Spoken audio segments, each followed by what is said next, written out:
Good God. Good God. This, I don't care what happens at the very end of Dave the Diver, but it is S tier.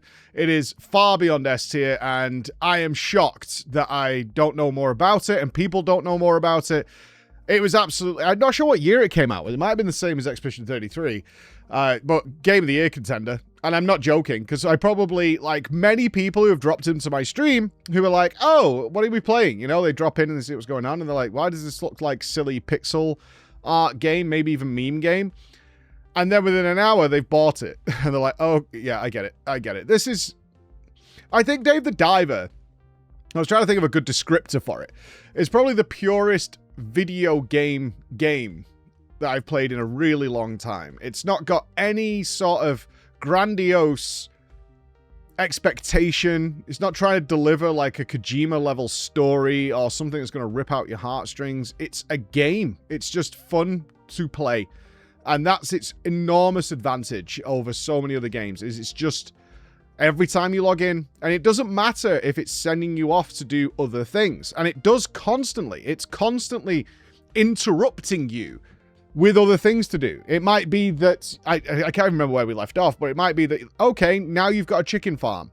Now you've got fields. Now you've got the ability to, you've got rice paddies. Now you've got a seaweed farm in an underwater Atlantean city. Now you can do this. Now you've got all these people that you can work with. Now you've got a new blacksmith that's going to give you this kind of temporary buffs to go with it. You've now got a new diving suit that works in glacial temperatures. Now you've got a whale that's your friend. Now you've found a little pairing of a turtle and a guy that hunts seaweed across the oceans to feed people. And it's constantly, every time you go back to the boat, it is extraordinarily rare that the game doesn't have like 3 or 4 things going on. People visiting you, telling you this is happening. There's a party happening in a few days. You need to prepare for that. There's a new special guest that's arrived. This special guest that's arrived. Obviously, there was a period with Dave the Diver where it became extraordinarily popular. And people who were aware of it and played it were like, this is just an incredible game. And they started getting a lot of reach out and calls from other industries, other members of the industry that were in a similar place to them in terms of not making these monolithic $400 million games. And they were like, this is incredible, and let's just work together and be pals. And seemingly the guys at Dave the Diver were like, yeah, dude, like, we're chilling. We're just making fun games. That's it. And they did that. One of those, the prime example of that is Balatro. Balatro swept the internet when it came out. People were playing it constantly. I remember distinctly going to the Race to World First and saying hi to everybody to notice that Alex and Medic were both just entirely locked in on Balatro and sharing tactics and things like that. Balatro obviously communicated with Dave the Diver, and what did they do as a crossover? Did they do like some reference? Like, you know, a character, a Joker would show up, you know, like you would expect to see as some sort of cameo. Nope, they just put Balatro in Dave the Diver. I'm not joking. They just put Balatro in. It's the UI, the way it works, everything. It's just in the game. And it's like, that's a crossover. They just put their game in your game, and it's in there. And you can just sit and play Balatro for hours and hours and hours if you want to. And that game's also extremely good. So that works out very, very well. At some point, some pop star, I can't even remember her name, MXM Toon, something like that, was obviously a fan or whatever. And so they added her to the game. Not only that, she put her songs in the game and she'll do a live performance. And then they added in a stage for your restaurant where she'll come and play at weekends and take part in the whole theme of the damn thing. They have interesting storylines that are silly and fun and memey. So at one point, in order to escape we were trapped in an underwater ice cave, the solution was simple. We'll shoot the turtle using a slingshot and bash it into the wall. And the turtle loves it. It's having a great time in order to escape. On top of that, they've got these ginormous, really sort of epic boss fights that you just wouldn't expect. For example, a hermit crab that is so huge and humongous that it is using one of those like quarry dump trucks you guys have probably seen, where the tires are like 4 times the size of a human being, if not more. And it's using that as a house, and now it's become a mega crab tank. And now it's attacking you, and you've got to do all these maneuvers. And they've kept the gameplay really simple. That's something I really enjoy. They've just kept the gameplay very, very simple. Very rarely do you not kind of figure out quickly what you're supposed to do. I had a brief moment of that versus I can't remember what creature it was. A giant crustacean that had giant boxing gloves on that was punching me into spikes and I had to figure out a way to block it and rebound it and shoot it down. And then sometimes, you've got all that epic stuff I just talked about. Sometimes you just want to go swimming and collect a bunch of fish. And that's it. Because that's fun to do too. The actual core gameplay loop, which is to dive and collect fish to turn into sushi and make recipes. And on top of that, I mean, there's so much here. Figuring out your staff management in the sushi restaurant has become a thing. Because if your staff aren't good enough, they're not going to be able to keep up with the pace of how popular your sushi bar is coming.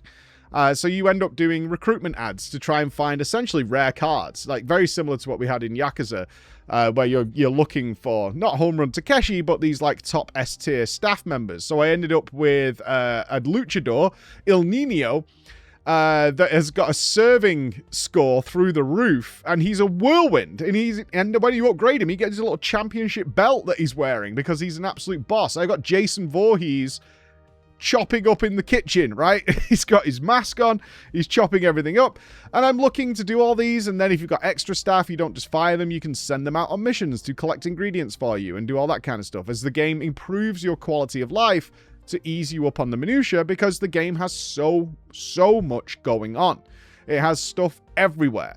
This game is one of those games that if you were to plow the campaign, I think you could probably do it in about 15, 16 hours on a casual playthrough. But if you would miss the point, and that's what I think about this game so far, you would miss the point, because I'm way more past that now. I'm like 25 hours in, about halfway, maybe more through the campaign.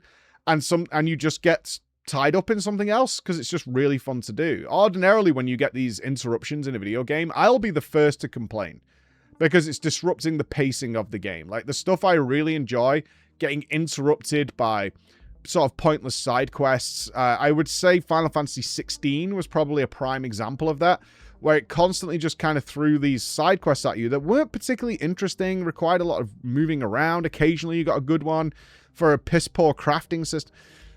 You know what I mean? It had a piss-poor crafting system. The crafting system in Dave the Diver is better than Final Fantasy 16. Not only is the character, which is Duff, the anime Superboy, a more interesting character, but the crafting system is optional and makes sense, and all the resources you want are around, and you're just making choices whether you want them or not. The blueprints are naturally acquired. You're not doing anything odd to get to them, and then from there, they can enhance them and make them better. They have more mods. You want poison stuff, fire stuff, tranquilizer materials. You want all these things, and you can flesh that out and do it. There's a card game on top of it with optional quote-unquote super bosses in terms of Day the Diver. The game is not difficult by any means. You're going to one-shot most things. But they're really fun, over the top. They've used every material for it. I can't gush enough about this game. Like, my critique is still the same as it was on day one. Is probably just the farm I find a little intrusive. That's it. Just the farm. Like, going and maintaining it. But part of the annoyance there is how frustrating it is to deal with Otto and his son, his long-lost son that we've now got, which is MC Sammy, the rapper, who now has chosen a life of farm work alongside his prestigious rapping career, is that they have this farm that grows things, but they don't maintain it in any way, and in fact, they're just milking you for money, and I find that frustrating. I'll give you an example. Now we have the chicken farm. MC Sammy calls you, and he's like, yo, so what we could do is get a auto feeder for the chickens. And I was like, I don't think I need to feed these, but there's an auto feeder, which will apparently just make them produce eggs quicker. But also an egg box, so that if you don't come to the farm for a certain day, because you get 1 egg per day, so they want you to visit the farm every day. But if you don't want to do that, you can get an egg box, which will hold up to 50. So if you ignore the farm for a while, you'll come back and get a bunch of eggs. I was like, that's cool. And then he says, I got him on discount. So I've bought them. So he has them because he's now the vendor for them. He has them. So he owns them. But he's not going to use them until you pay him for them. So he's just like stood at the chicken farm with the chickens, not utilizing these things until you give an absurd amount of money. It's like 30,000 gold. To give you context, on a supreme like party day, which happens regularly, so it'll be a theme of a certain type of fish, like tuna, or marlin, something like that. So over the few days, you want to stack up a lot of that for this party, and it's going to be super busy, so you're going to make a ton of money. He'll just... even that'll make, like, I don't know, at best, I think I made like 17,000. And he wants 25 grand for an Xbox, for an egg box to go with it. It's like, you suck. You suck. And they'll just watch all the crops die, even though they're there all the day. So weeds and insects, they'll all die. And then they'll sell you the seeds to replace them. I'm like, this is such a scam that's going on here. But there's a charm to it at the same time. And that's what's really fun. One of the other things I want to draw attention to is how they've utilized every trick in the book to create variety of content. And what I mean by that is, like, the way you see and perceive a game, when you get a video game and it starts playing, you're like, that's how this game is going to look, for the most part.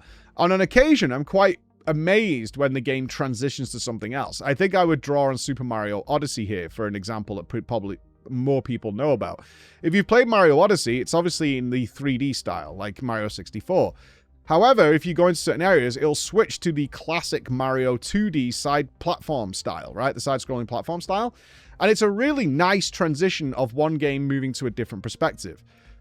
Dave the Diver does that in spades, like a lot. You will have Dave the Diver be this little, like, mooching around area, and then you'll just get a side mission, a one-off mission, and that will turn into a Battletoads-style speedboat section with guns and rocks and things to avoid. That's like, oh, this is odd. Oh, you'll take on this almost like Curse of Monkey Island style walking through a cave. Like, actually, like, up close walking through a cave and doing things. Then you'll face a boss like Lord Wolnir from Dark Souls 3 that's chasing you vertically down a platform and crashing into walls and all kinds of things. And then you'll get an entire Metal Gear Solid reference section where you will play like your Metal Gear Solid, hiding around boxes, doing the most incredible animation of Dave rolling over a box, because Dave is a rotund fella trying to be stealth. And I think, what did they call it? It's based on Shadow Moses from MGS1, but it's called like Dark Moses. It's something really obvious, but they're full into it. They change your health bar to Metal Gear Solid. They have all these like little references and things in there for about a 1 minute, 2 minute section of the game where they've put in so much effort. And that's what I really appreciate about this game so far. There is an astronomical amount of effort. Our current story is that we have gone deep. We not only found the Atlantean city, but we're going deeper than that. And they've got a story that is developing of thousands of years ago. Like, part of their society was cut off and transformed into these like zombie creatures, which we're now dealing with in stealth and puzzle sections, which were never present in the beginning of the game, but now they're here. We've got all that going on. And we need to activate these 3 ancient pillars to access a control room that was run by the king a long time ago to lock everything down. And we're using magic spells. One of the reasons I want to finish this game, and I know we were playing Dead Rising, and we're going to come back to that, is purely to see how absurd it gets. And there's a bunch of DLC that came with it, but I am so intrigued as to where this goes. From a simple game of collect fish, the way it presents itself in the first 15 minutes of dive down, Dave, collect fish, and then we're going to make sushi, to where I am now is beyond imagination. And that's what's so intriguing about it, because even now, 25 hours in, I can't go an hour, I don't think, without them adding basically an entirely new game to it that's also fun. It's all fun, and that's rare. There's so many times I play games that just add something in later on, and it feels tacked on, it feels half-arsed, and it's intrusive and frustrating. I think I've spent something like maybe an hour of gameplay not even progressing a story, because I've been doing other little bits and bobs that are fun. I'm going to do some side bosses. I'm going to prepare for the party. I'm going to set up for that. I'm going to decorate the restaurant to make it a little better. I'm going to focus on taste in order to increase my rating on the cooking app. All these things, along with side games of karaoke and party. Anyway, I'm having a good time. That's the story so far. I'm hoping to kind of finish next day or so, because we've got another project going on. Hence, there's a whiteboard here, which I'm not even privy to what this is. But it's something Chris and a mystery viewer have set up. So I'm going to find out what's going on with that and probably roll out on Dave and bring it to a conclusion. But, hey, I have told you a million things in the last 2 videos about this game, and I missed out on a million more. It's well worth your time. This is value for money on the scale of Terraria, and I'm not joking. It is really up there. It's not going to quite hit Terraria because of the modding scene, but Jesus Christ, for the money you pay for this game and the amount of game you get, I cannot. I'm going to rewatch the announcement that was at the all the game announcements that were happening. I think it was at the Summer Games Fest. Because I had no context for it, which is why we played this in the first place. Now I have some context, and now I want to see what it is. Because I can't even remember whether it was just Dave the Diver 2. It might have been. I don't know. But we'll see you then. Bye, guys.